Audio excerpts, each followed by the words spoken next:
جماعت اسلامی کراچی کے عبوری امیر منظم ظفر خان نے مفتی منیب الرحمان کو 2 جون کو غزہ مارچ میں شرکت کی دعوت دی. میڈیا سے گفتگو میں ان کا کہنا تھا کہ امریکہ اسرائیل کی پشت پناہی کر رہا ہے. فلسطین اور غزہ میں فوری جنگ بندی کی جائے. ہم اس ظلم کی مذمت کرتے ہیں. ہم مطالبہ کرتے ہیں کہ فوری طور پہ غزہ سے اسرائیلی افواج کو بے دخل کیا جائے. ہزاروں کی تعداد میں فلسطینیوں کو اس جرم کی پاداش میں کہ وہ بیت المقدس کی حفاظت چاہتے ہیں. وہ قبلہ اول کے لیے ڈٹے ہوئے ہیں پورے ایمانی جذبے کے ساتھ, صبر اور استقامت کے ساتھ. ہم یہ چاہتے ہیں, سمجھتے ہیں کہ ان قیدیوں کو بھی رہا کیا جائے اور اقوام متحدہ ان سارے فیصلوں پر عمل درآمد کروائے. الحمدللہ جماعت اسلامی نے پورے پاکستان میں بھی احتجاج کیا ہے اور بالخصوص کراچی کے اندر بھی ہم چھوٹے بڑے احتجاج کرتے رہے ہیں.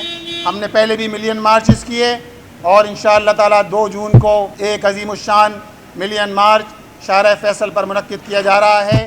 مفتی منیب الرحمان کا کہنا تھا کہ وہ جماعت اسلامی کے غزہ مارچ کی حمایت کرتے ہیں. انہوں نے عوام سے بھی اس مارچ میں شرکت کی اپیل کر دی. میں اس ملین مارچ کی دل و جان سے حمایت کرتا ہوں اور کراچی کے تمام مسلمانوں اور شہریوں سے اپیل کرتا ہوں کہ اسلامی اخوت کے جذبے کے تحت اور انسانی اقدار کے تحت وہ اس مارچ میں شریک ہوں, اس کو کامیاب بنائیں تاکہ ہمارے اندر جو اضطراب ہے, بے چینی ہے, کرب ہے, درد ہے, اس کا دنیا کو ایک پازیٹیو اور مثبت پیغام مل سکے.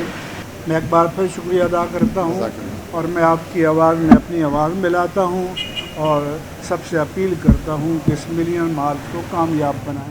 اس موقع پر گلبرگ ٹاؤن کے چیئرمین نصرت اللہ, نائب امیر مسلم پرویز بھی موجود تھے. جماعت اسلامی کے تحت 2 جون کو شارع فیصل پر غزہ مارچ ہوگا, جس سے جماعت اسلامی پاکستان کے امیر حافظ نعیم الرحمان خطاب کریں گے. میٹرو ون نیوز, ہر پل کی خبر.